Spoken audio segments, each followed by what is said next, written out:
Today's video, we're having a look at Glaceon Icy Wind Freeze-Dry build. I think the Glaceon Icy Wind Freeze-Dry build is pretty strong. It's an EV evolution, meaning if you go to the central area, you can gank an early lane and extend the lead by ganking a lane early.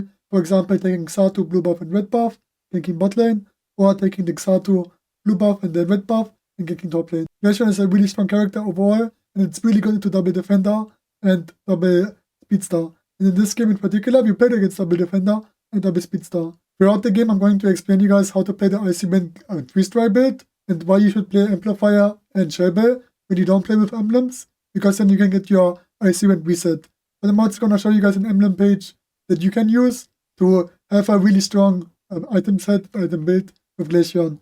And especially when you play solo queue with emblems, Glaceon Icy Wind is pretty strong. Characters like Delphox and Glaceon just benefit so much from having the right emblems. When you play the Icy Wind Glaceon build, you are running Spoon, Amplifier, and Shell Bell. If you are a competitive player like me and you don't play with emblems, when you play solo queue, when you play Shell Bell and Amplifier, it helps you to reset your Icy Wind. If you don't play Shell Bell and Amplifier with the blue buff, then you won't get the Icy Wind resets without auto-attacking anything. The reason why you want to keep your stacks with Icy Wind Glaceon is because of the endgame teamfight, for example in Rayquaza, where you need to keep your 8 stacks on the Icy Wind. And I will show you as well in this video how to use the double Icy Wind as well.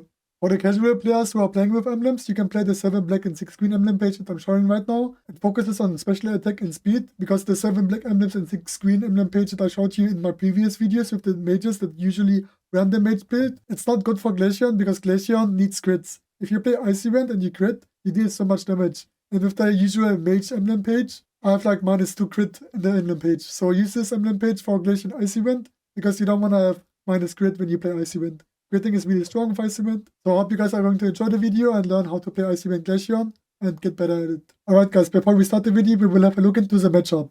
So we play against a double defender and double speedster matchup with the Charizard, which is a really good thing to have when you play Glaceon Icy Wind Freeze-Dry. The reason why Glaceon Icy Wind Freeze-Dry is so strong into this composition is because you can keep jumping with the Icy Wind and you can shred the defenders with the Freeze-Dry special defense shred and the Spoon, and it's going to be really good throughout the game. When you start clearing your jungle, you always want to start with the Ghatlue, and when you have the Ghatlue, you want to delay the Ghatlue a little bit, for like 3 seconds before taking it, because if you delay it, you get more XP because of comic XP.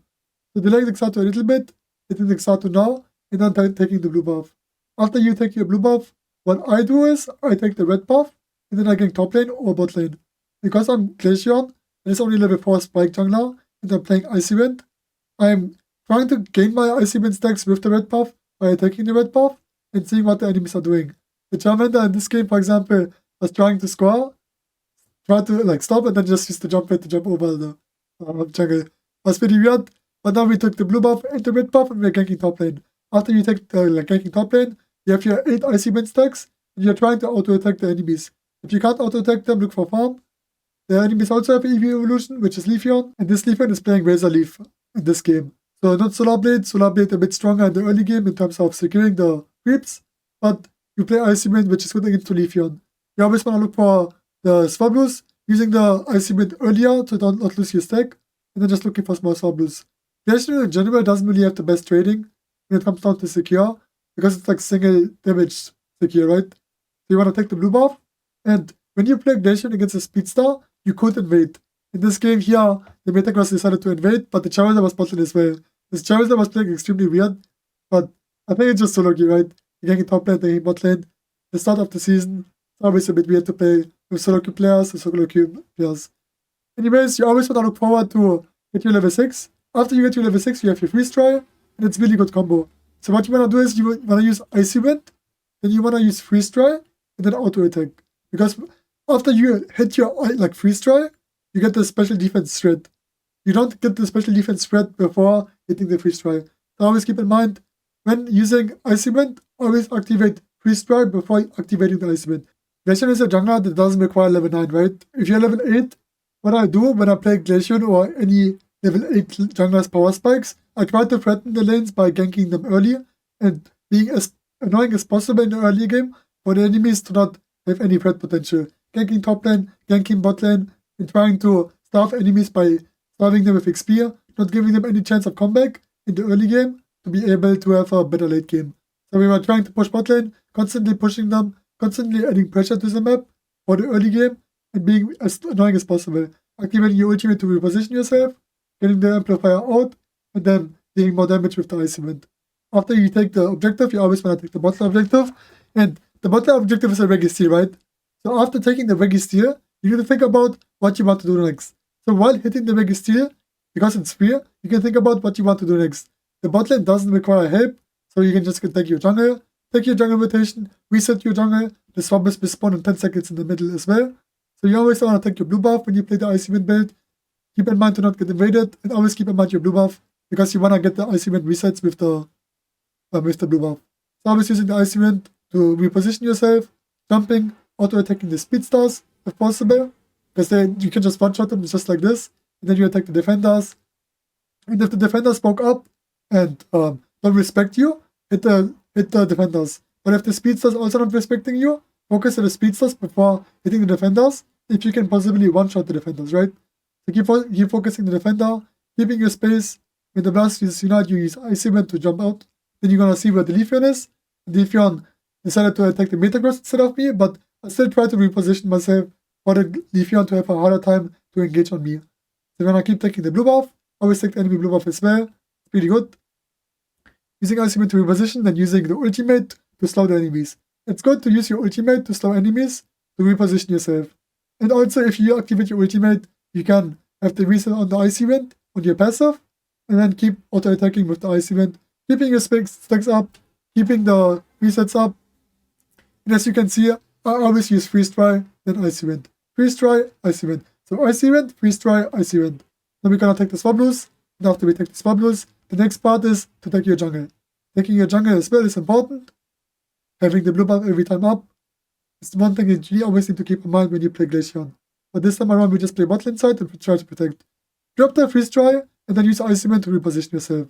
Always using the Freeze Dry, then Icy Wind. Freeze Dry, Icy Wind. Icy Wind charge, Freeze Dry, Icy Wind. Again, using Freeze Dry, then Icy Wind. Keeping the position up. Don't flash check the enemies when you play Glaceon Icy Wind. It's really important to keep always space up. When I do these attacker videos, I always try to explain you guys what it means to play front to back, play behind your teammates, and also respect the enemies by not walking into them. Attackers should never walk up unless you can one-shot enemies. So using your ultimate again to get the Mioscarada, and then possibly trying to push the top lane, but you can't really push the top lane, right? They have double defenders on pet. So what you do is, you take the red buff and then you leave again. Taking the red buff is good to stop the enemies from big spear. You always want to be as annoying as possible for the late game, for the enemies to be really low level. Plus just having XP share and being level 10, not the highest level, right? And you almost one-shot him with double Icy Wind. As you can see there, I used my Icy Wind, and then I was delaying my Icy Wind, activating Freeze Dry, and then having another Icy Wind. Icy Wind, delaying it a bit, waiting for the enemy to come, and again farming. Icy Wind, delaying, look what the enemies are doing, Freeze Dry, auto attack, Icy Wind jump, and run away. And also play around your passive, because your passive is your biggest thing about Glaceon. When you have your passive up, the enemies can't see you, can't stun you, and can't chain lock you, right? Meaning that it's really important to think about, do I have my passive up for the team fight, for the wave fight? It's a really good setup, especially when you play against speed stars like Observe, for example.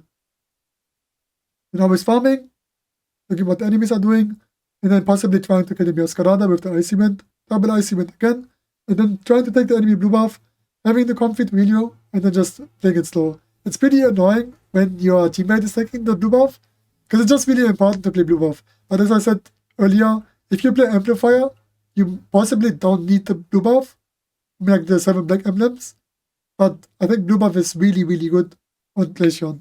So trying to threaten the speedstar, always trying to reposition yourself using the eject button over the Hydro Pump to kill the Mioscarada.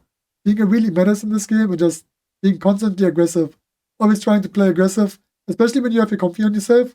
It's just really easy to play Glaceon Icy Wind because it's harder for the enemies to catch you off guard. So taking the blue buff again in preparation of the team fight. Always try to take the blue buff and the red buff to be ready to fight the Rayquaza. Having the red buff is really good for slowing the enemies and trying to reposition yourself when you use Icy Wind. So again, you always want to play behind your teammates, behind your speed, behind the defender. Just look what the enemies are doing. Icy Wind, Freeze Dry, Icy Wind.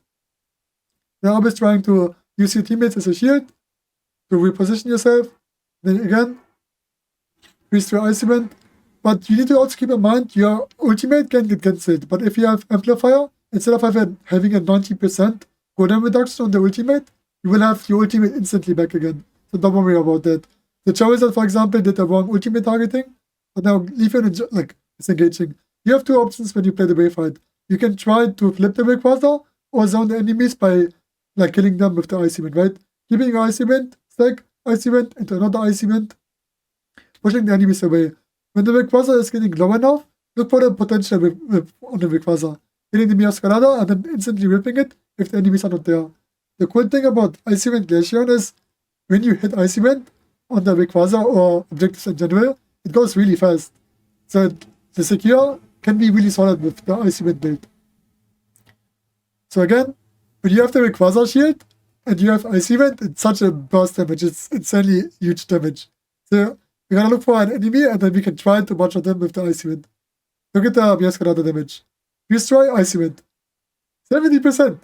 Having Rayquaza shield with Icy Wind is just so broken, especially for the late game fight. And this is how I play Glaceon Icy Wind. I always try to use like Icy Wind, destroy Icy Wind, and it's really strong, especially when you keep in mind your position, keep in mind your passive, not losing your passive from overextending, and always playing behind your teammates. It's just really impressive, especially when you play solo queue and you are playing EV evolutions that spike on level 8. Thanks for watching, I hope you enjoyed the Glaceon Icy Wind video, and I'm gonna see you guys in the next video.